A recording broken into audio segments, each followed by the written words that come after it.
দেখা দিচ্ছে, কারণ বাজারে তো আর আলু আসবে না। আবার ধর্মঘট করছে প্রগতিশীল আলু ব্যবসায়ী সমিতি, এবং তারা ধর্মঘটের তাদের কারণও সেই একই। এর আগে রাজ্য সরকারের সঙ্গে বৈঠকের পর তারা ধর্মঘট প্রত্যাহার করেন, কিন্তু এবারও সেই একই দাবি, তাদের এক্সপোর্ট করতে দিতে হবে, অর্থাৎ আলু ভিন রাজ্যে পাঠাতে দিতে হবে। যদি তা না দেওয়া হয় তাহলে তারা হিমঘর থেকে আলু বার করবেন না। কি অবস্থা?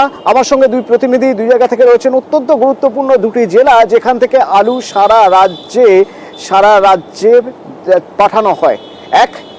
এক হলো আমাদের সিঙ্গুর থেকে, সেখান থেকে রয়েছেন আমার প্রতিনিধি রানা, আর এক হচ্ছে বাঁকুড়া থেকে আমার প্রতিনিধি প্রিয়ব্রত। প্রথমে একটু রানার থেকে জেনে নিতে চাইবো, রানা কি অবস্থা? হ্যাঁ দেখো, গত শনিবার থেকে কিন্তু পশ্চিমবঙ্গ প্রগতিশীল আলু ব্যবসায়ী সংগঠন তারা কিন্তু অনির্দিষ্টকালের জন্য তারা কিন্তু কর্মবিরতি পালন করছেন। ফলে শনিবার থেকে শুরু করে আজ সোমবার এই 3 দিন কিন্তু কোনো হিমঘর থেকে আলু যেমন আড়তে বেরোয়নি, সেরকম আড়ত থেকে কোনো আলু কিন্তু খোলা বাজার বা পাইকারি বাজারে যায়নি। ফলে কিন্তু চরম সংকটের মধ্যে তোমার পড়েছে। আজ সকাল থেকে তোমার দেখা যাচ্ছে সিঙ্গুর রতনপুর মোড়ে বেশ কিছু আলুর আড়ত কিন্তু বন্ধ রয়েছে। তার মাঝে কিন্তু বন্ধের বিরোধিতাও কিন্তু দু একজন কিন্তু ব্যবসায়ী যারা আড়তদার, তারা কিন্তু আলু কিন্তু তারা তাদের আড়তে তোমার ঢালছে।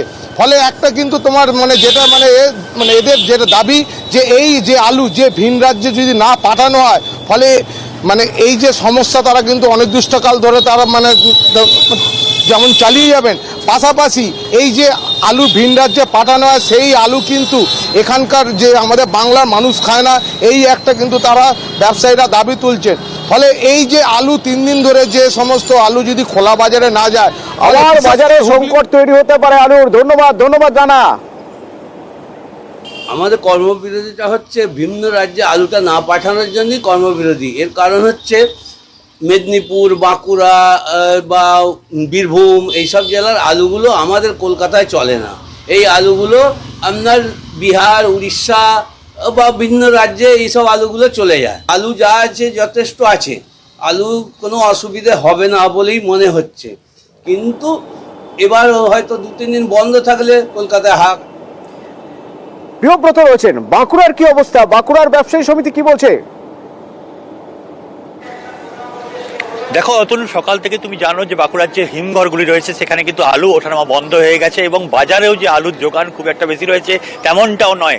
যারা আলু ব্যবসায়ী সমিতির সদস্য তারা মনে করছেন যে এই আলু যে যোগান রয়েছে বাজারে সেটা হয়তো আজকের দিনটা কোনো রকম চলতে পারে, কেননা গত শনিবার তারা ডিসিশন নিয়েছিলেন যে প্রগতিশীল আলু ব্যবসায়ী সমিতির যে বাজারের রপ্তানি আলু সেটা কিন্তু বন্ধ করে দেবেন, কর্মবিরতিতে যাবেন, এবং সেই মতো তারা কিন্তু কর্মবিরতি গেছেন। এবং তুমি জানোই যে গত 1 মাস আগে যেভাবে কিন্তু আলুর কর্মবিরতি চলেছিল গত 5 দিন ধরে, এবং সেই 5 দিনে কিন্তু আলুর দাম ঊর্ধ্বমুখী হয়েছিল, 30 থেকে ডবল হয়ে 60 টাকা হয়ে গিয়েছিল। মধ্যবিত্তের কিন্তু হাতে ছ্যাঁকা লেগেছিল এই আলু কিনতে যেয়ে।